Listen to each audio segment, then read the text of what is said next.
Hello, welcome to video 2 of creating your own GUI software, and in this video 2 we're going to be adding a simple label to our window. So I've just changed the number there and I've almost saved the file to video 2, but we're going to add in a couple of labels.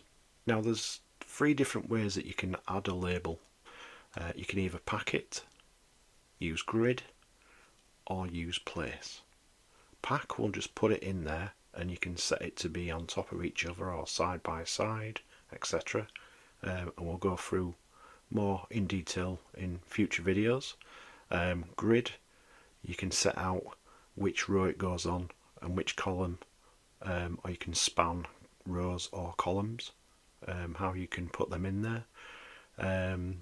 You're only going to really see the difference or the greatness of using the grid, or using the grid's row span or column span when you've got quite a few items in there. And then the place is going to be a pixel position of where you want that text or picture or button to be in that window.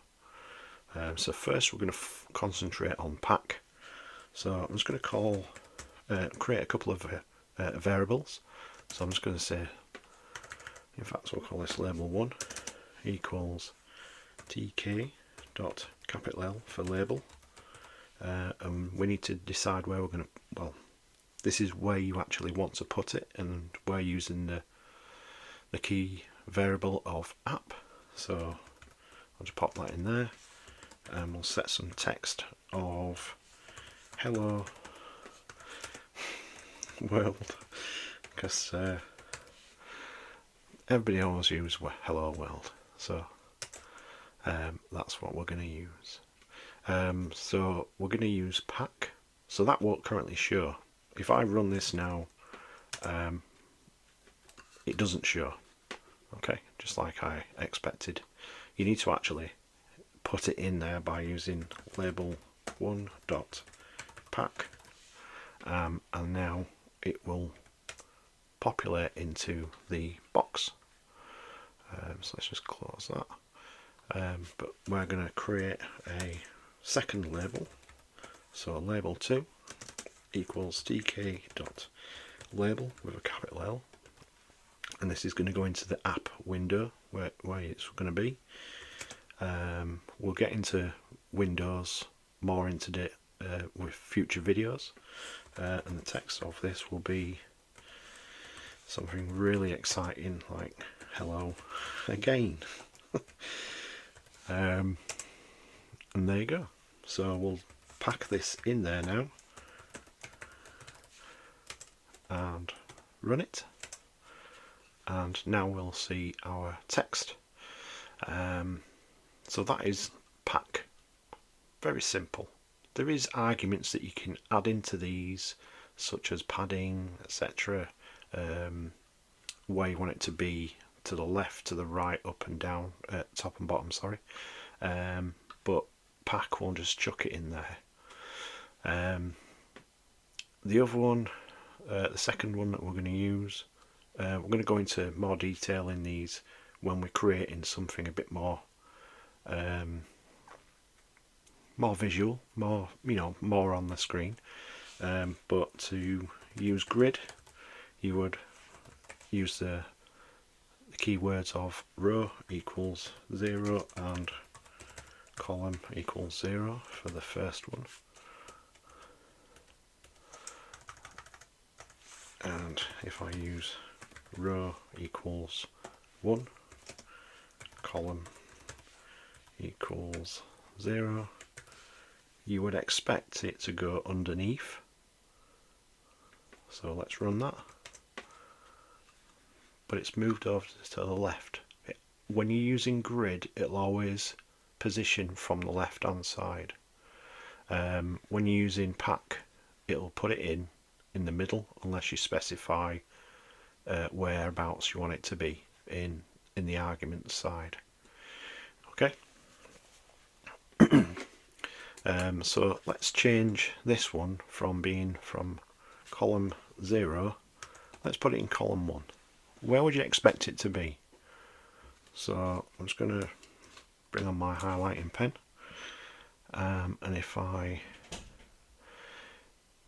so that's row 0, that's row 1, this is column 0, so you'd expect this next, the hello again text to go somewhere around here. That is a really nice box. Well done, Martin. So let's get rid of that because it looks terrible. And I pressed the wrong button then. That looks a bit more of a box-ish. So let's run that program now. Save that. There you go. It's kind of in the box. Yeah, I'm not an artist. It's not too bad. So that is using that row 1. So it's moved it over. When you start having more items in, you can column span. So if you add, say, 1, 2, 3, 4 labels across the top, and you set this hello again to be a column span, you could span it between 0 and 4, say, and should put it roughly in the middle. Depends on the length of the other text. If they're all the same size, it should put it in the middle. Okay, so I'll have a quick look at place. I don't really use place much myself, but you need to set the X as a set position, so we'll go with 33 because it's a nice number, and we'll go Y of 88.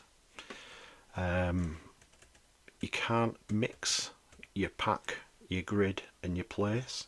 You have to follow suit in that window, and I'll go into detail in a future video on how to do this so you could have differences. So we'll set this X to be 250, and we'll set the Y of 300. And if I run this, there we go. So it's come in 33 pixels from the left, and it's gone down 88 pixels to position that bit of text. And the hello again is 250 pixels from the left and 300 pixels downwards. Okay, so that is video 2 on how to add a label and use different methods, as in pack, grid or place. We're going to stick to one of these, but it gives you an idea on how to actually put these labels, buttons, etc. into a window. Okay, so that'll be video 2, and I will see you in the next one.